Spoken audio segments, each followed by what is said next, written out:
works.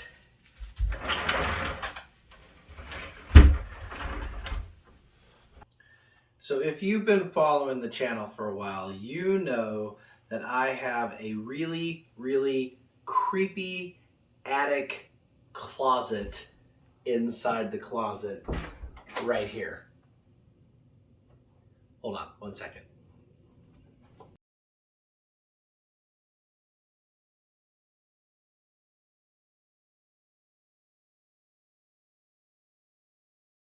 Right here. And it is creepy.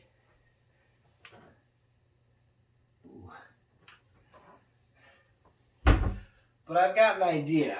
I'm going to take this space and I'm going to build a secret entrance into this storage and make the storage area, well, a usable storage area. So what I'm going to do is I'm going to break this video into 3 parts. In the first part, I'm going to make this entrance a whole lot bigger. In the second part of the video, I'm going to take this really weird space and I'm going to turn it into something flat and something usable. And in the third and final part of this video, I'm going to take my new enlarged hole and I'm going to put a bookshelf there that swings back on a hinge that's going to make this my secret new lair. So yeah, I'm pretty excited for this one. Should be good. Again, per the norm, gonna just figure it out as I go and we'll just see how it turns out. So as I say, thank you for coming along. Let's get started on this one. So first things first, I need to make this hole a little bit larger. It's going to be easier for me to get all the materials in to actually build my platform. To do that, I just want to talk quick basic framing. When you're putting in a header for any type of door or opening, it's going to be important to note a couple things. You've got what's called a jack stud and a king stud. Sometimes they'll call this the trim stud. But this king stud is going to go from the bottom all the way up top, and that's what's transferring your load.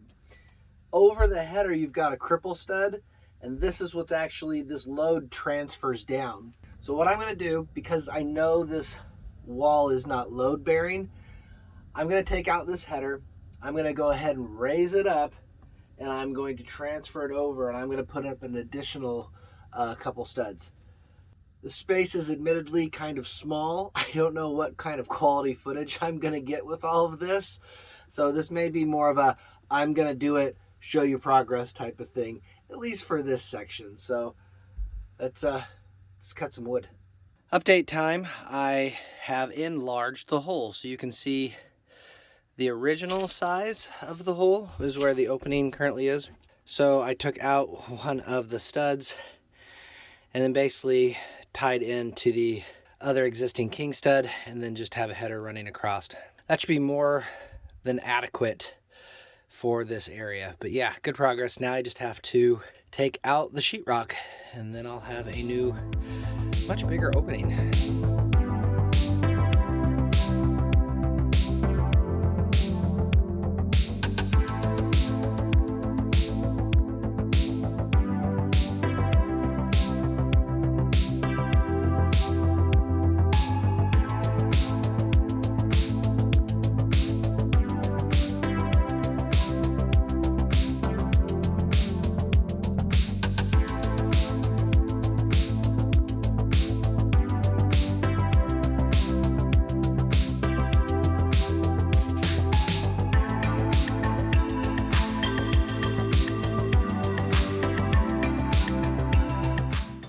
All right, well that may not have been the most exciting thing for you, but I'm excited because now I've got a bigger door, which means I can bring up all of my plywood and all my 2x4 framing without an issue now and trying to squeeze it through. So next step, this entire slope, it's time to build a platform so I can actually walk through here and make it into a storage, a usable storage area. So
All right, well, I've got a platform in place. For all intents and purposes, part 1 and part 2 are done. So now it's on to what you probably clicked on this video for, which is part 3. How am I going to construct the hidden door? So in this case, it's going to be a bookshelf. My initial design was to actually have it swing out, swing open into the closet. That was before, measurements, and you just start thinking of an idea. Well, that got destroyed pretty quick because, as you can see, I have a ridge line here on the roof, the inside roof. And so the door that would swing out into here would get caught up really quick, and I'd have to build it way too high, too small a bookshelf. My second design was basically use the space that I have and now take and slide the door to the side, which to me is actually a pretty sound solution because I have the space for it. Basically, I could use oversized drawer pulls to keep it on a track. That way it would stay aligned and it would be really, really simple. Just use some casters on the bottom and I'd have that door. The one issue with that is you can see right here, if I put it flush to the studs, I'd have 3.5 inches of exposed studs in the bookshelf, and there'd be no way of actually hiding that. It wouldn't be tidy, it wouldn't be elegant. You could tell really easily that there would be a separation point here. So that leaves option number 3.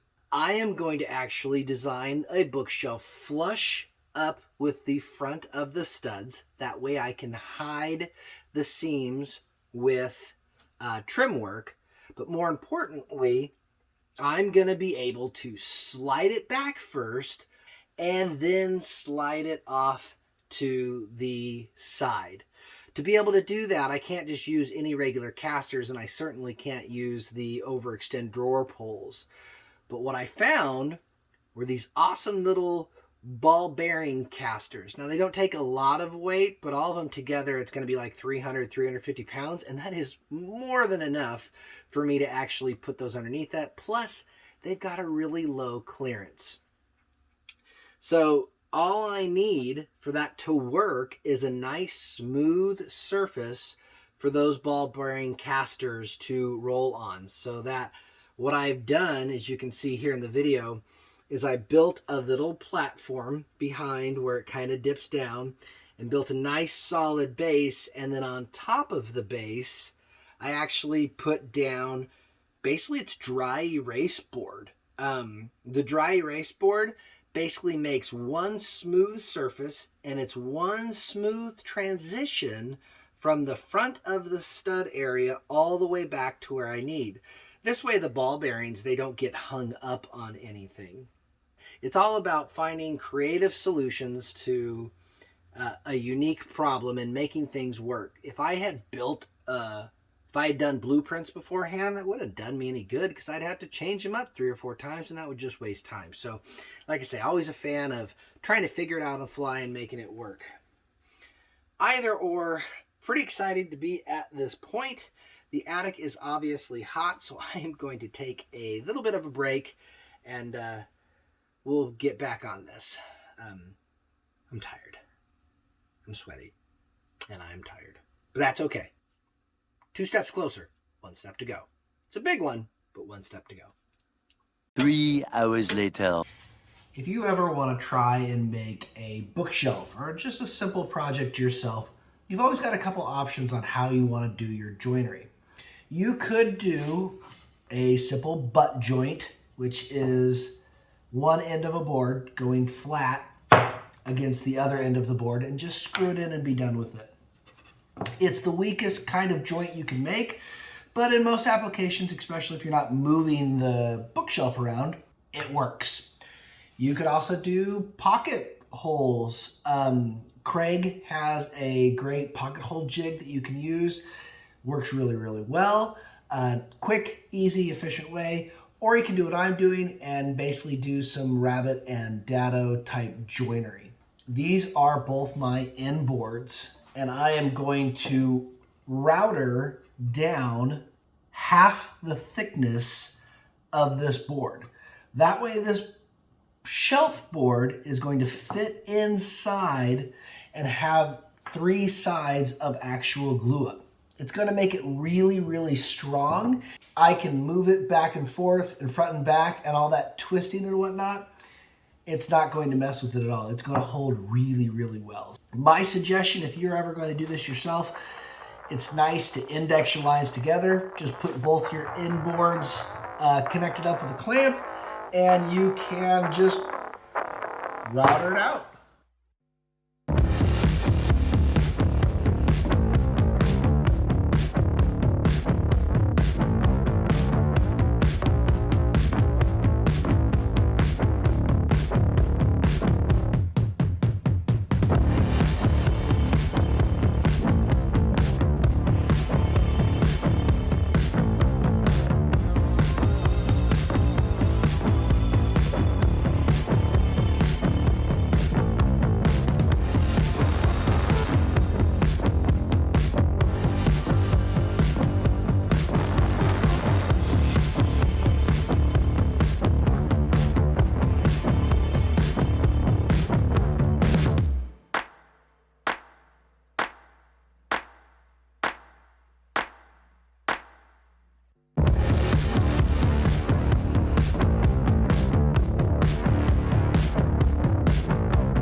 It works. It totally works.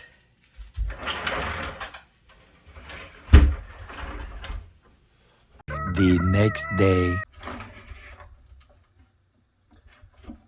All right, so now that the bookshelf is basically in place, we're in the home stretch. All I need to do is trim it out, make it look hidden, add a couple supports in the back, and then show you how I'm actually going to do the attachment locking mechanism, if you will. So then it's just a little bit of paint and we're going to be done. So it's time to finish this bad boy up. I've decided on my solution for making the bookshelf attached to the wall. Rare earth magnets. You can buy 100 rare earth magnets for about 10 bucks off Amazon. So it's a super cheap, easy way to get some super strong magnets. Here is I'm basically marking off where I want those placed, and I'm going to basically drill a hole on both the molding as well as the bookshelf. And then I can add as little or as many magnets as I want. So I've decided to add holes for up to 12 magnets. It doesn't mean I need to use 12 magnets, 3 per board, but instead I can add all 12 on my molding. I can install the molding, that's in place, and then I can install a couple magnets on the bookshelf, test it, see how it works, and then if that's not strong enough, I can add some more. To attach the magnets, I'm just going to use some JB Weld, you know, a nice strong epoxy, and that's going to have those magnets firmly in place. You won't be able to see it. It will have enough holding power to stay in place because it's in a closet. No one's going to push on the bookshelf unless they know it needs to come open. And you can open it up from the inside without any hinges that are going to impede how the bookshelf is going to move. That's my solution. You may have a different solution, but I think this is going to work for me. So now it's all about testing it out and seeing how well this actually works.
And it's done. Just got a little brace up top, a little brace down below. No need for a latch because no one's going to push on this unless they know it's coming out. But that's essentially it. So when you're on the inside, it hits the back and then it just slides over. Gives you about 2 feet of space. Works pretty good. Pretty awesome.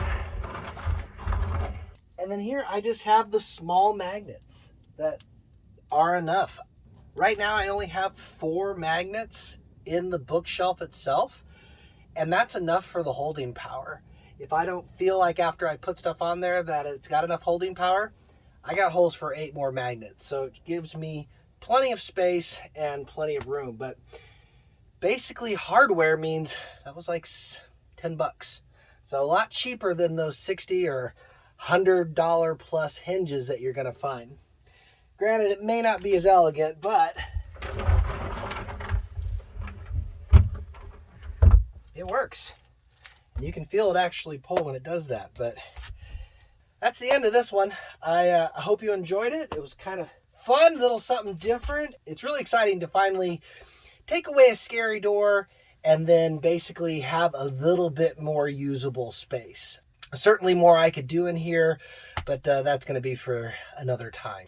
As I always say, thank you so much for coming along on this one, and I will see you on the next one. All right, it's done. Oh, it is? Let's see if you can figure it out. Oh, okay. Okay. Yeah, let's see. What's the secret? How do you get in? I don't know. Oh, I did something. Oh God, I'm scared. Am I not supposed to do that? That's it. Now push it off to the side. There it is. Oh. All the way? Yeah, all the way to there. Can I step on it? Yeah. Whoa. What do you think? Oh, this is so cool. Oh, this is so cool. Better? Oh, wow. All right, well, it's good seeing you. Bye. Oh, there's a thing.